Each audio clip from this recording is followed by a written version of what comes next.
poesia era a forma de expressão desse diplomata brasileiro. João Cabral de Melo Neto era dono de um estilo preciso. Quando bem queria, juntava ao conteúdo uma rima seca, mas intencionalmente forte. Como poeta, mas principalmente como filho de uma região economicamente pobre, ele não se furtou de sua responsabilidade social. João Cabral desenvolveu uma obra crítica, compromissada com sentimento de tristeza, misturada a uma certa rebeldia. Para relembrar a criação artística do poeta, resgatamos para você o programa Os Mágicos, exibido pela TV Educativa do Rio na década de 70. Afinal, aqui, se existe memória, a fita roda.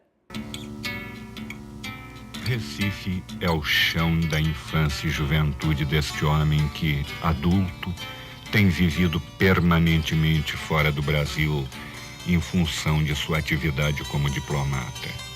Distante, ele, contudo, está sempre presente, como presente está o seu Nordeste na poesia que faz. João Cabral de Melo Neto. Dele partiu o grito de alerta que influenciaria decisivamente a nova poesia brasileira em seus rumos vanguardistas.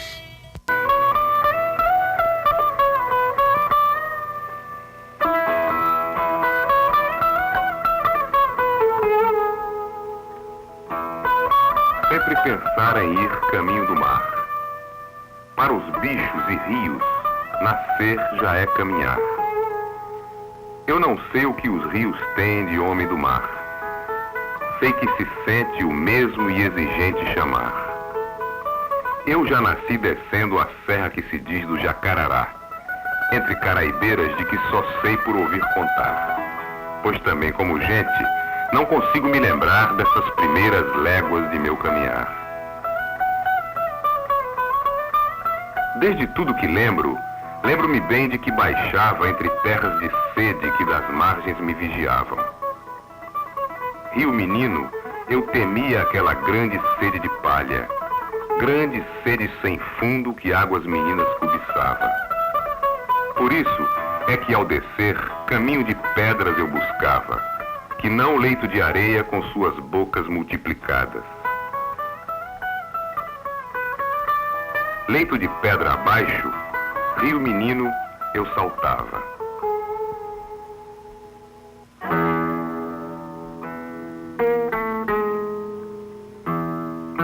Por trás do que me lembro, ouvi de uma terra desertada, vaziada, não vazia, mais que seca, calcinada, de onde tudo fugia, onde só pedra que ficava. Pedras e poucos homens com raízes de pedra ou de cabra. Lá, o céu perdia as nuvens, derradeiras de suas aves. As árvores, a sombra que nelas já não pousava. Tudo o que não fugia, gaviões, urubus, plantas bravas, a terra devastada, ainda mais fundo devastava. Pela sua própria ótica, como é que o senhor faz o retrato de João Cabral de Melo Neto? Olha, isso é a pergunta mais difícil que você podia me fazer, compreende? Em primeiro lugar, porque você conhece minha poesia e você vê que ela é uma poesia que nunca, na qual, quer dizer, eu nunca falo de mim mesmo, né? Compreende? Quer dizer, o Eliot dizia que a poesia não é a expressão de uma personalidade, mas a fuga à personalidade. E eu tenho a impressão que isso acontece comigo, de forma que eu não tenho uma consciência assim, compreende? Quer dizer, tenho consciência de mim mesmo como homem, mas eu sou um homem como outro qualquer, compreende? Agora, como escritor, compreende? Quer dizer, a ideia que eu faço de mim mesmo, compreende?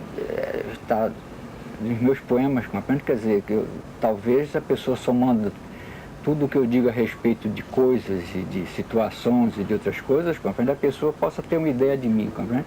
Agora, como ser humano, eu tenho a impressão que eu sou não sou nem melhor nem pior que os outros.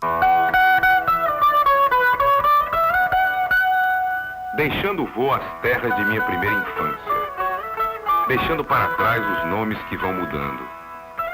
Terras que eu abandono, porque é de rio está passando.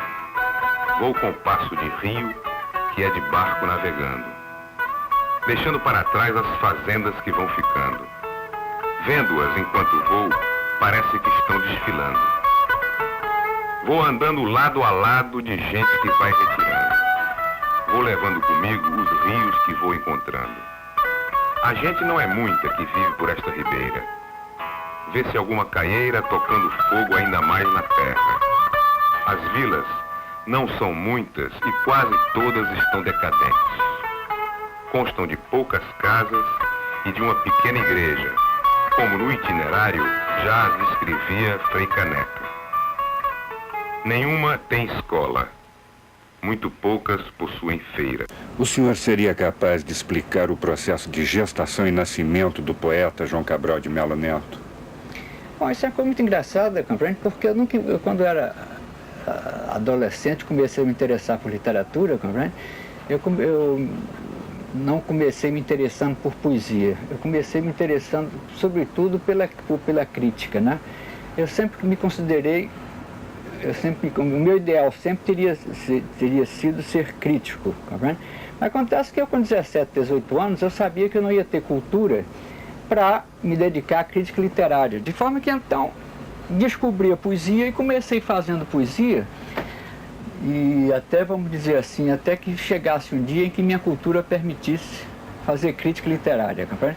E por isso é que eu tenho a impressão que você repare bem que o traço principal de minha poesia é o espírito crítico, compreende?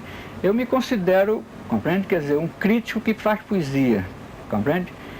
Ou seja, por exemplo, o meu último livro, Museu de Tudo, né, é mesmo uma tentativa assim, de fazer uma poesia crítica. Você repare que o livro fala sempre de autores, de pintores, compreende? Quer dizer, é uma tentativa de fazer uma poesia.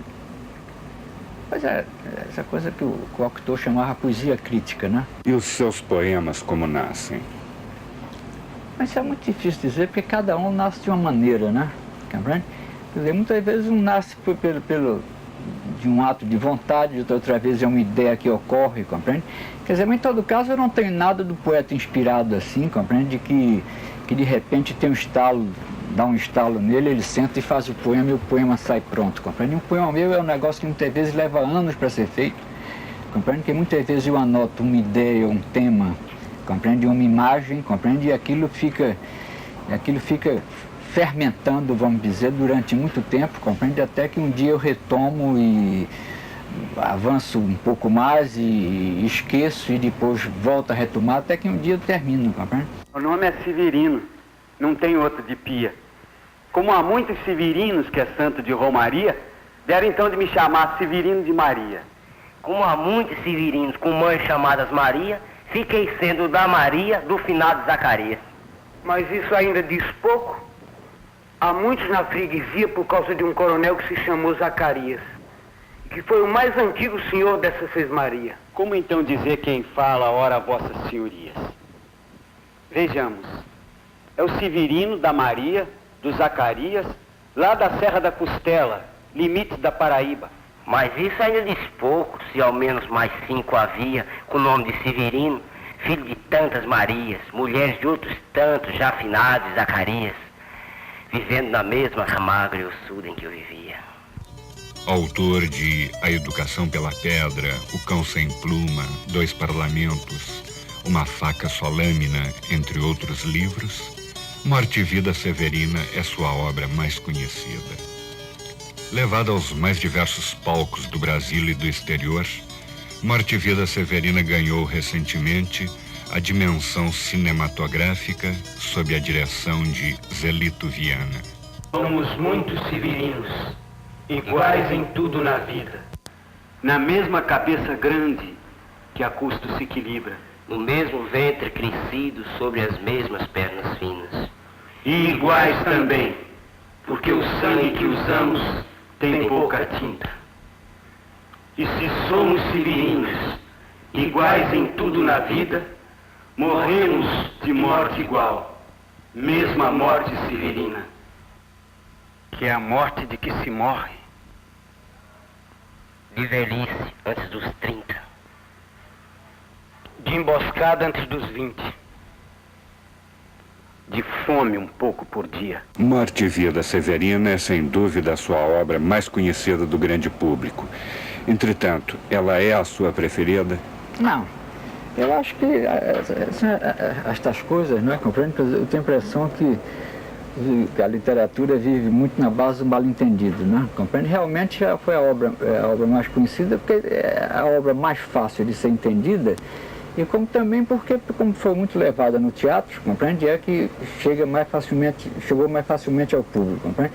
Agora, está longe de ser minha obra mais preferida, a minha obra preferida, compreende? Ao contrário, é uma coisa que eu não gosto mesmo que não releio mesmo, compreende? Porque se reler eu tenho vontade de consertar muita coisa, e se eu consertasse tudo que eu gostaria de consertar, compreende? Ele acabaria um poema tão difícil como uma faca solana, de forma que então se eu mexesse alguma vez em Morte e Vida Severina, eu acabaria com a peça, compreende? Somos muitos severinos, iguais em tudo e na cima. Há de abrandar estas pedras, voando-se muito em cima. Há de tentar despertar terra sempre mais extinta. Há de querer arrancar algum roçado da cinza. Mas para que me conheçam melhor, vossas senhorias, e melhor possam seguir a história de minha vida, passo a ser o Severino que em vossa presença emigra.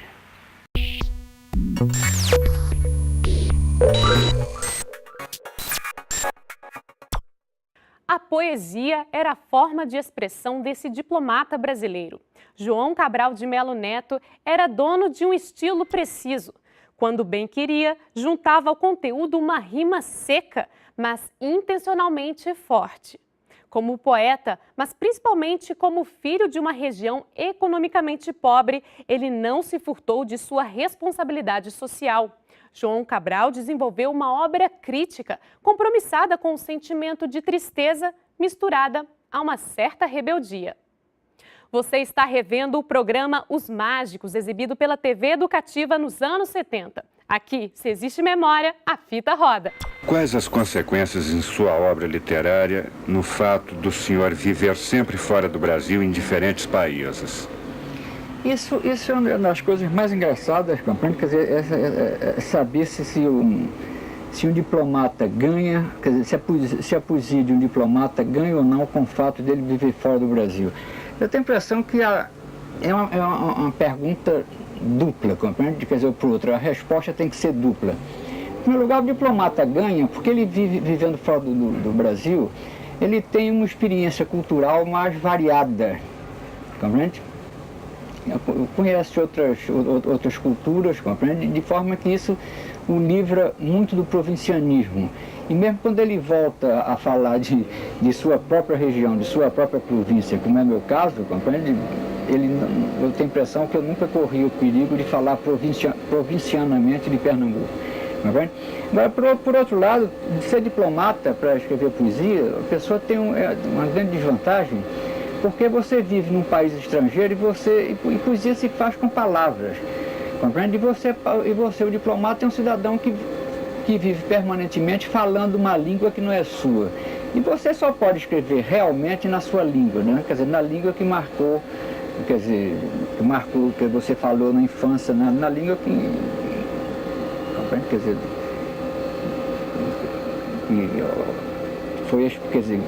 que suas experiências, quer dizer, que você usou, está compreendendo? Quer dizer, ao expressar as suas experiências mais importantes.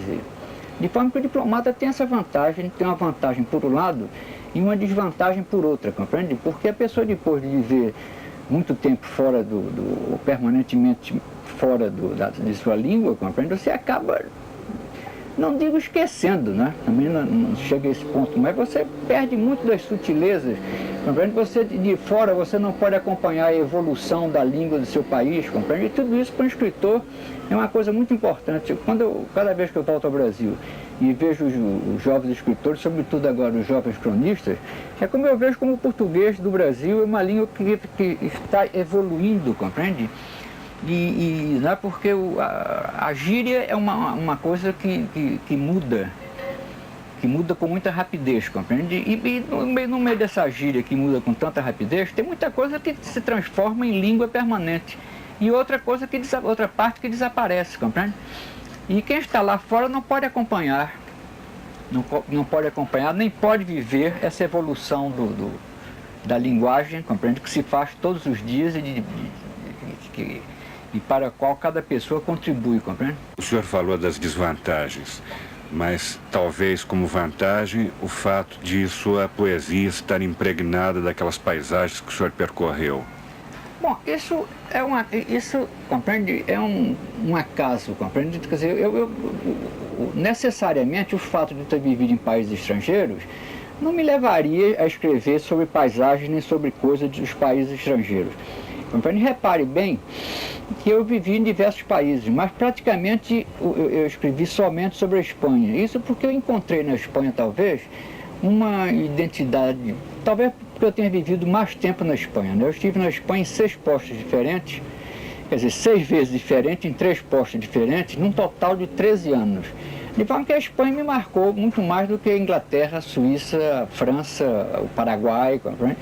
Muito bem. Agora, eu escrevi mais sobre a Espanha, menos porque por ter vivido na Espanha, eu acho que eu nunca escrevi sobre nada que me lembre sobre o Paraguai, compreende? Mas em todo caso, porque a Espanha, eu devo ter encontrado na Espanha qualquer identidade, qualquer coisa em comum, compreende? Com o Nordeste brasileiro, compreende? De onde eu saí, nas vésperas, me mudei para o Rio, nas vésperas de fazer 23 anos, compreende? Meu caminho divide de nome as terras que desço. Entretanto, a paisagem, com tantos nomes, é quase a mesma. A mesma dor calada, o mesmo soluço seco, mesma morte de coisa que não apodrece, mas seca. Vou na mesma paisagem reduzida à sua pedra. A vida veste ainda sua mais dura pele. Eu tenho a impressão que deve haver uma identidade profunda, compreende? Não sei, a Espanha talvez tenha me abalado mais do que os outros, compreende? Não sei se por uma questão de paisagem ou por estar culturalmente mais próximo de nós, ou se porque eu fiquei lá mais tempo, né? O senhor é um dos raríssimos poetas brasileiros que encontrou poesia no futebol. O senhor seria um atleta frustrado? Não, desde menino, compreende, me interessei muito por futebol, porque minha família lá no Recife era toda do América do Recife. E então, naquele tempo era a época do amadorismo, e os clubes, compreende, os grandes clubes de Pernambuco, compreende, não digo que eles pertencessem a umas tantas famílias, mas as famílias, o América, por exemplo, havia, compreende, era 6 ou 7 famílias, compreende, que faziam o América, compreende? De forma que desde menino, meus primos mais velhos que eu, jogavam no América, e eu assim que comecei a entender de gente, compreende? Fui jogar no juvenil do América, compreende? De forma que até os 16 anos eu joguei futebol, quer dizer, joguei futebol mesmo, futebol para valer no campo, compreende? E fui campeão juvenil, não pelo América, pelo Santa Cruz, mas isso já é outra história um pouco complicada, que não vem ao caso, compreende? De forma que eu fui jogador de futebol, compreende? Agora, não digo que seja frustrado não, porque quando eu decidi parar de jogar futebol, compreende? Eu decidi porque achei realmente que não era minha vocação, compreende? Mas você veja, por exemplo, um homem que jogou futebol comigo, que ele é 2 anos mais moço que eu, ele jogava no Sport, eu jogava no América, o Ademir, não o Ademir da Guia, o outro Ademir pernambucano, Ademir Menezes, que jogava no Sport, e do irmão dele também que jogava, Ademar. Ademar deixou de jogar futebol. E o Ademir continuou, quer dizer, tinha realmente uma vocação de craque, compreende? E chegou a ser o maior jogador do tempo dele, né? O senhor poderia identificar a intenção de sua poesia? Olha, eu tenho a impressão, se fosse possível definir, compreende, a minha poesia, compreende, eu diria que minha preocupação, compreende, é definir as coisas, compreende? Quer dizer, não vamos dizer descrever, né? Porque descrever é uma coisa que dá mais ideia de prosa, compreende? Quer dizer, eu diria que seria definir as coisas. Eu gostaria, compreende, de meus poemas, em vez de pregar, quer dizer, de serem pregação, de recomendar, de dar conselho, compreende, de qualquer coisa, compreende, que eles apenas dessem a ver. compreende? Eu me considero, compreende, quer dizer, um jeito muito mais visual do que auditivo, de forma que se eu não fosse escritor, o que eu gostaria de ser seria pintor, compreende? Porque a minha preocupação, muita gente, aliás, acha que eu tenho uma poesia de pintor, eu tenho a impressão que essa impressão vem daí, compreende? Quer dizer, porque a minha preocupação, sobretudo, é definir as coisas e dar as coisas, e dar a ver as coisas. Você vê, por exemplo, meus poemas sobre futebol, que espantaram muita gente, compreende? Quer dizer, eu não faço elogio, compreende, de nenhum jogador, apenas eu tento definir no poema, compreende, a maneira de jogar, compreende, de Ademir Menezes, de Ademir da Guia, compreende, do futebol brasileiro, compreende? Quer dizer, uma coisa que eu fiz com futebol é o que eu faço em geral quando eu falo de uma coisa, compreende?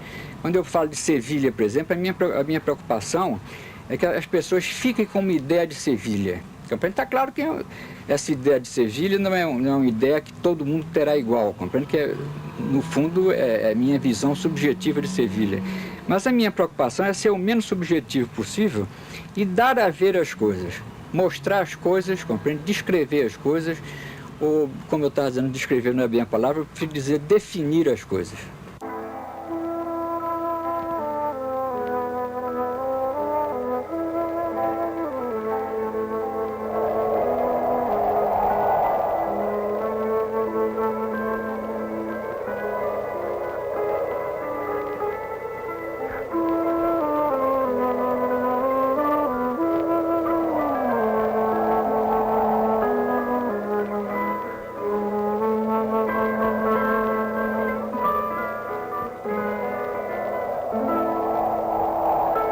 Essa cova em que estás, com palmos medida, é a conta menor que tiraste em vida. É a conta menor que tiraste em vida. É de bom tamanho, nem largo nem fundo. É a parte que te cabe deste latifúndio. É a parte que te cabe deste latifúndio. Não é cova grande, é cova medida. É a terra que querias ver dividida. É a terra que querias ver dividida. É uma cova grande para teu pouco de fundo, mas estarás mais ancho que estavas no mundo. Mas estarás mais ancho que estavas no mundo. É uma cova grande para tua carne pouca, mas a terra dada não se abre a boca. Mas a terra dada não se abre a boca. É a parte que te cabe desse latifúndio. É a terra que querias ver dividida. Aí ficarás para sempre, livre do sol e da chuva, criando tuas saúvas. Agora trabalharás só para ti, não a meias, como antes, em terra alheia. Trabalhando nessa terra, tu sozinho tudo empreita. Será semente, adubo, colheita. Trabalharás numa terra que também te abriga e te veste, embora com o brilho do Nordeste. Serás de terra, completo agora o que eu faço, e pela primeira vez,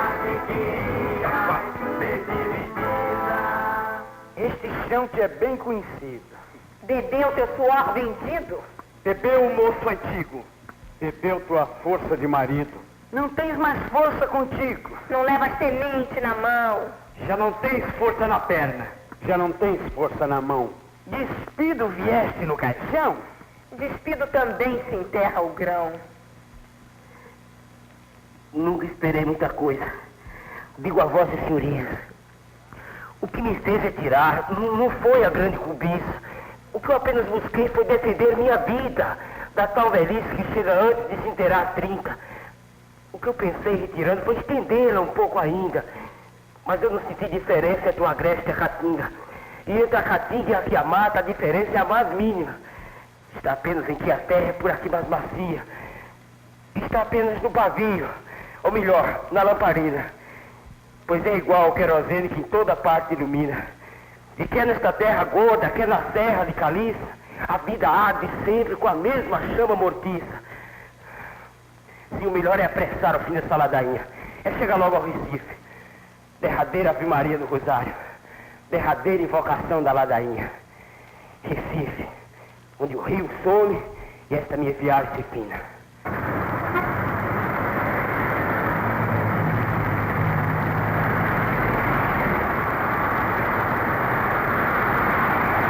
Aos 59 anos de idade, com um prestígio internacional, ainda há algum grande sonho por se realizar?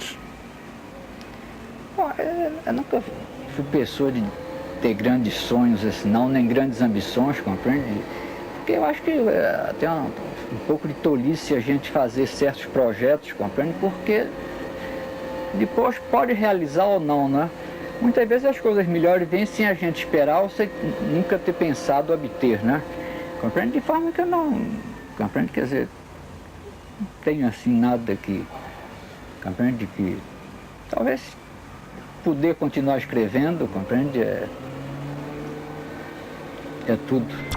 O Recordar é TV fica por aqui. Até semana que vem.